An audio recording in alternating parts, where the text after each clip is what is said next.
morning, my friends. I'm Pastor Ben Hayes from First Baptist Church, Dadeville, Alabama, bringing you our thought for the day on this fantastic Friday. What a great day it is. It's actually Wednesday for me, so I'm looking forward to Friday because it's homecoming day. I get to spend time with the kids at the pep rally. I get to ride on the church float for homecoming, and then the big game Friday night. Come out and support the Dadeville Tigers. And don't forget Sunday morning, 8:45 Bible study, 10 a.m. worship. I am preaching this Sunday, so come and join us for that.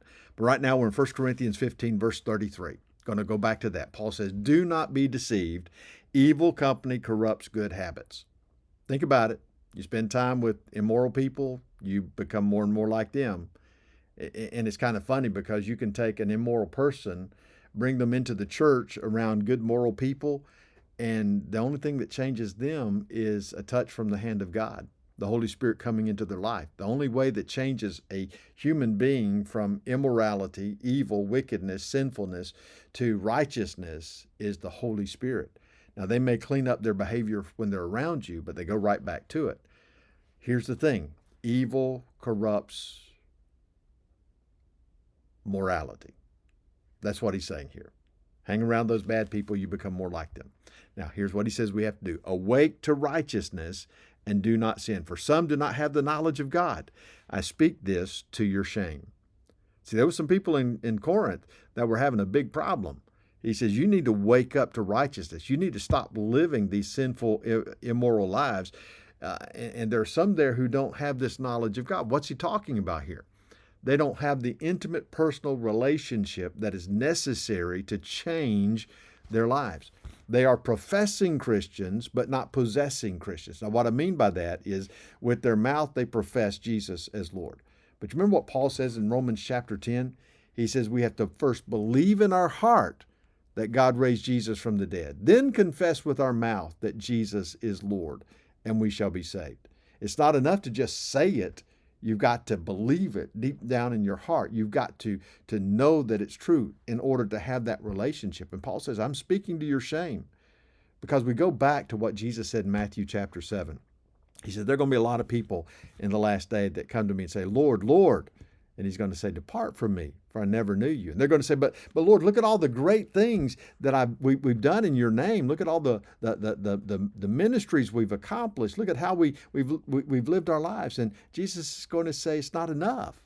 It's not enough. You've got to believe in your heart and have that close, intimate, personal relationship. That's why Billy Graham said that one of the greatest evangelistic fields in the world is on the membership rolls of our churches, because there are so many who are professing Christians but never have possessed the faith in Jesus Christ. Now, going back to the resurrection, Paul says in verse 34, but someone will say, how are the dead raised up? And with what body do they come? See, this was a big deal, and it still is for all of us as we think about this. What's life going to be like in the time of the resurrection? Well, Paul says, foolish one, what you sow is not made alive unless it dies, just like a seed that you plant in the ground. And when it begins to germinate after it has died in the ground, when it begins to germinate and grow, what comes out of that is far different than the seed itself. The plant doesn't look like the seed. He says, and what you sow, you do not sow that body that shall be, but mere grain, perhaps wheat or some other grain. But God gives it a body as he pleases, and to each seed its own body. Now, what's he talking about here? When we are raised from the dead, it's going to be different. Now, I want you to think about this. If we are the ones, if Jesus is the first fruits, meaning that we are following him, then our resurrected body is going to be like his resurrected body. Well, what do we know about that? Well, we know, first of all, that he could appear and disappear. He could walk through doors. He could be touched, but then he could just vanish. He could eat, and he did eat, to prove that he was real. And so there are going to be some differences, but he was also recognizable. So there will be some same things about us. I think that when I receive my resurrected body, I'm going to look like Ben Hayes, not the old gray fat Ben Hayes, but the one that is more conformed to the image of Jesus, his own son. Many people believe that we will be 33 years old in the resurrected body. Wouldn't that be great? Go back to 33. I would love that. I was in good shape then.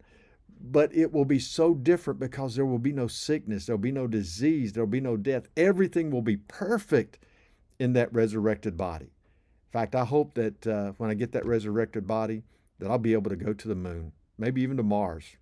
Wouldn't it be great? I don't know. We'll see. I do know that it's going to be great. It's going to be fantastic. And I hope you're there with me. Be blessed. I'll see you Sunday.